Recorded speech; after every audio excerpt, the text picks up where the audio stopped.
something. Yeah.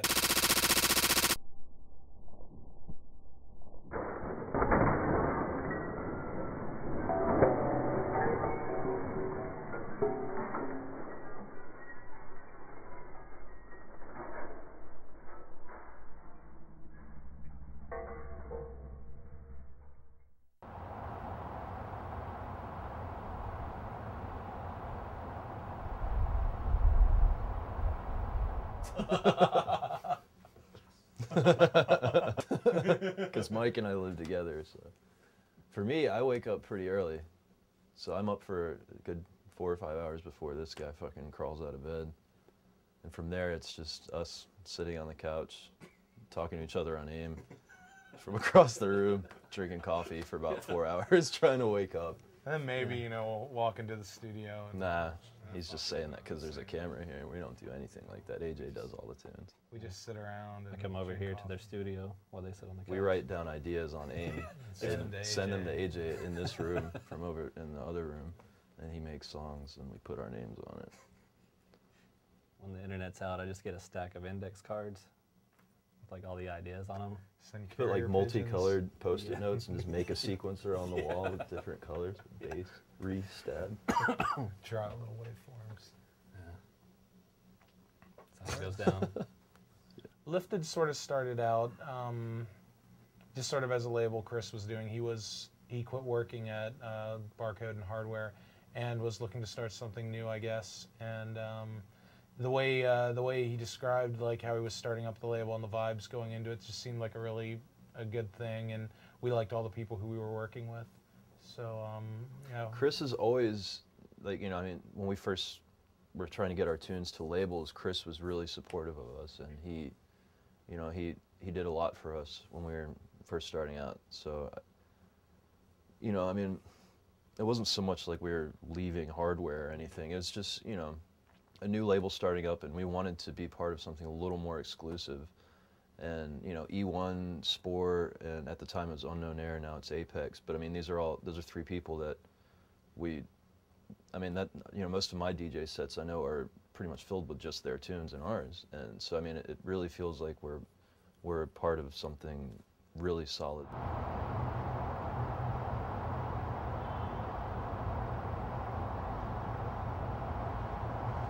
The message behind Era of Diversion would be, if you take into account current political trends in America, it feels like the media really isn't doing its job, and things are more influenced by larger political organizations, and large multimedia corporations seem to have their agenda and avoid reporting real news.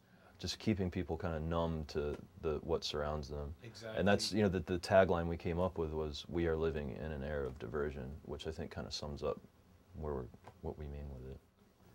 I think just with the rise of corporations and media companies, they're at a level that they can skew stuff the way they want to. Just to make the bucks. Yeah, whatever's in their best interest is what they kind of go for, and you know. Getting into the White House press room or whatnot. Yeah. I've been saying recently, if in 5 years from now we could not even be making drum and bass, that would be really cool. I mean, not anything against drum and bass, and I'm sure we'll still do it, but if we can evolve our sound to the point where people see our name and they click on the link and they hear the song and they have no idea what to expect, I think that's better than any other direction that we could go in. I mean, it could be, you know, IDM, drum and bass, some sort of, you know, live instruments, anything of the sort. I mean, that's just where I see it going personally. Yeah. I'm with that. Yeah, I'd love to see it go more in almost like a band direction. Yeah. Definitely Whereas- wanted to start doing live performance. Yeah. Absolutely. Even like nothing like 9 Inch Nails or even Tool or anything like that. But, you know, you could go back and listen and be like, oh, you know, they've got 9 Inch Nails has, you could tell there's some drum and bass type stuff that he's done, but he's not aiming to do drum and bass, you know. Yeah.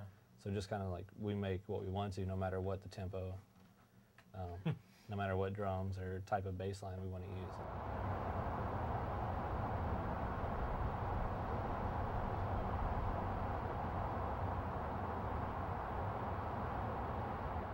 I don't think our studio dynamic's going to change at all because we rarely work in the same room as it is now.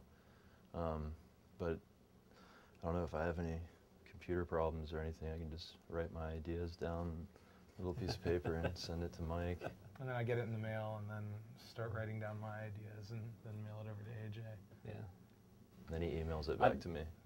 Yeah, I think as far as technically, nothing's going to change because we'll work the same way, but maybe like with Nick or Mike being in a new place, you know, we might they might be inspired by something else, or, you know, or maybe me being away from them, I might be like, awesome.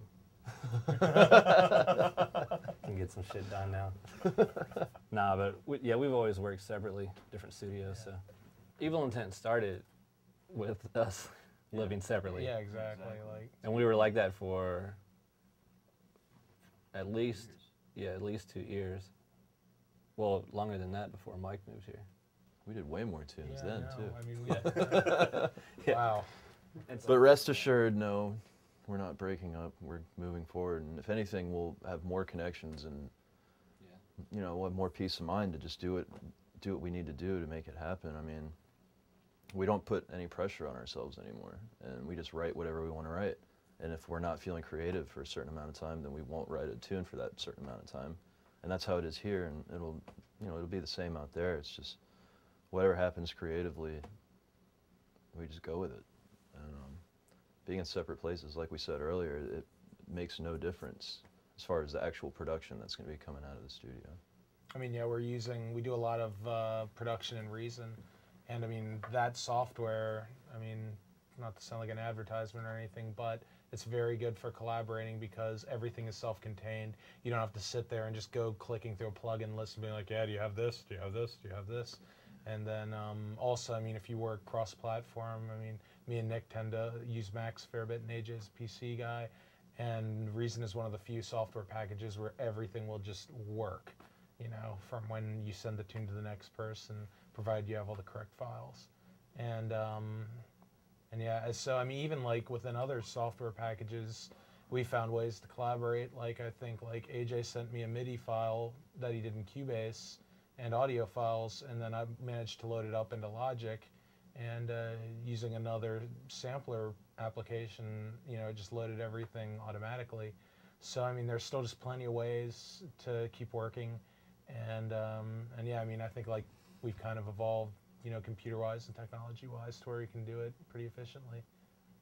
The album's the next thing we have ready to drop. After that, we're going to follow it up with an EP from E1. It's going to be 4 songs. There's not going to be any remixes. He's going to do a remix of one of our first releases, but it's going to be all E1's material, and it's all really good. After that, we've got a couple singles, you know, something we did with Arsenic from Indiana, and you know, some newer guys that we picked up, like Spectrum, just, you know, trying to bring up some newer producers and hopefully get some other genres incorporated with the upcoming releases, I think.